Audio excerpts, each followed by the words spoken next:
Don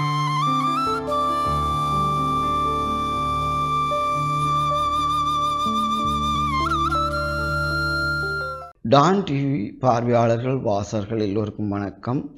உளவளம் உளநலம் பேணவே மகிழ்வான வளம்மிக்க வாழ்வுக்கு.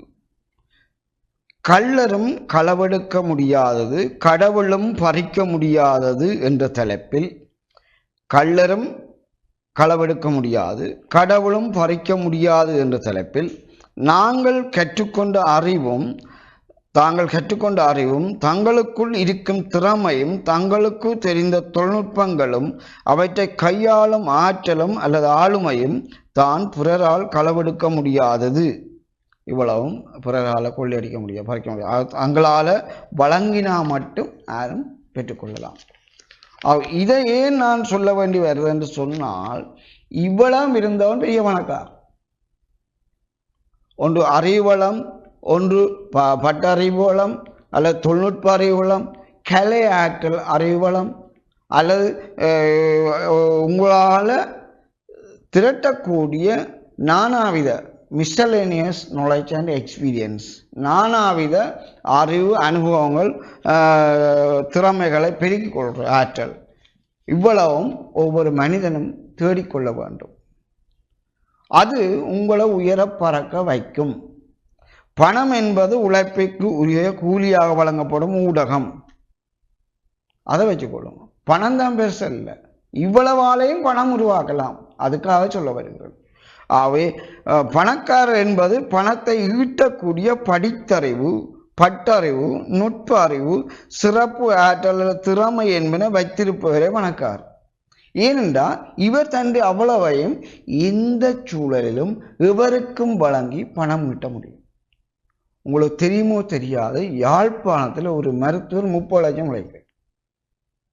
ஒரு நாள் காலமை 4 மணியில் 5 மணியில் இருந்து அவர் கன்சல்டிங் ஆலோசனை மையத்தில் பணியாற்றுகிறார்.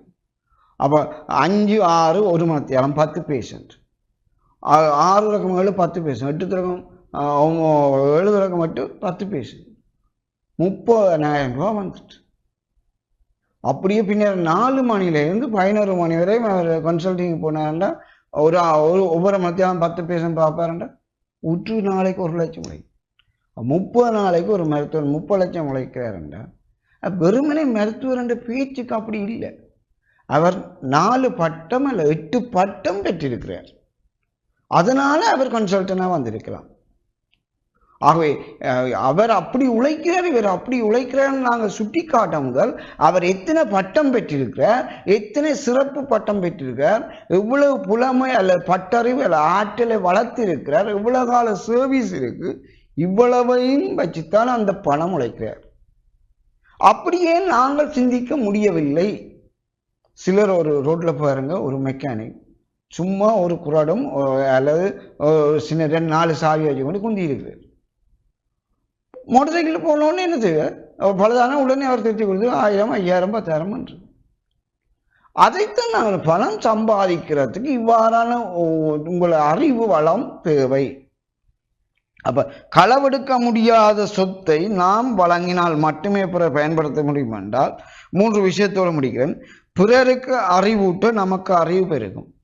அப்போ நீங்கள் மற்றவைக்கு அறிவு வழங்க உங்களுக்கு அறிவு கூடும். 2வது, எந்த இடத்திலும் அறிவு ஆற்றல் நுட்பம் எதனையும் வழங்கி பணம் ஈட்ட முடியும்.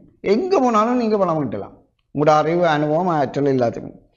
3வது, கற்றோர்க்கு சென்ற இடமெல்லாம் சிறப்பு என்பதை விட பணம் ஈட்ட வாய்ப்புகள் அதிகம். இங்கே கற்றுக்கொண்ட பட்டறிவாக படித்தோம், இதையும் பாதி எங்கேயும் உழைக்கலாம். ஆகவே கடவுளோ பிறரோ களவெடுக்க முடியாத சொத்தாகிய எங்களுக்கு இருக்க வேண்டிய அடிப்படை தேவை கல்வி அறிவு. இது ஒன்று, தொடக்க கல்வி இருக்க வேண்டும். 2வது, பாடசாலை கல்வியில் 10ஆம் வகுப்பு வரையாக கண்டிப்பாக படியுங்கள், அது தேவை. 3வது, பாடசாலை கல்வி முடிஞ்சால் 12, 11 படிச்சுட்டு கேம்பஸுக்கு போங்க, டிகிரி முடியும். 4வது, ஏனைய பட்ட படிப்பு போக முடியாட்டி பிரச்சனை இல்லை, அதுக்கு ஈடான படிப்புகள் சமூகத்தில் இருக்கு, படியுங்கள். 4வது, ஏதாவது ஒரு தொழிலில் அனுபவம் பெறுங்கள், பட்டறிவு, அந்த தொழிலை வச்சாவது நீங்கள் வருமானம் ஈட்ட முடியும். ஆகவே இவ்வாறான அறிவாளியாக முடிந்தால் பணக்காரராகலாம். நீங்கள் உயர்ந்த அந்தஸ்தில் கௌரவமான பிரஜையாகவும் பணத்தை உருவாக்குற அறிவாளிகளாகவும் வாழ முடியும் என்று கூறிக்கொண்டு விடைபெறுகிறேன். நன்றி.